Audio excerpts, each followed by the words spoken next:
Dasal, 5 letra, mahabang pananampalataya. Pagmamahal sa Diyos dito makikita. Pagdarasal, laging makikita sa tahanan, templo at simbahan na iisang sinasamba.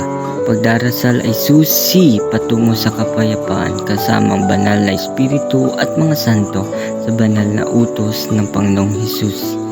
Banal na pananampalataya ating mababasa sa banal na aklat ng ating Panginoong Diyos sa pamamagitan ng dasal, paghingi ng tawad sa Diyos sa ating mga nagawang sala at paghingi ng banal na basbas sa Panginoon kasamang Espiritu at Santo. Huwag gumawa ng masama, sundin ang banal na kautusan ng Diyos upang buhay natin ay maging banal at puno ng pagmamahal ng Diyos.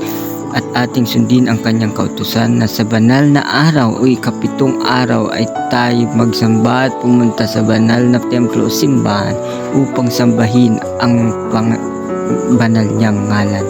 Sa ating pagdarasal, huwag din nating kalimutan ang mga santo na tumulong sa Diyos upang ipatid ang mabuting balita mula sa Kanya at naway sa pagdating muli ng Panginoon sa Kanyang sanlibutan ay sambuhahin at purihin ang Kanyang banal na ngalan. Kaya ang dasal ay mayroong 5 letra, subalit napupuno ng grasya at pagmamahal ng Panginoong Ama na buong sanlibutan.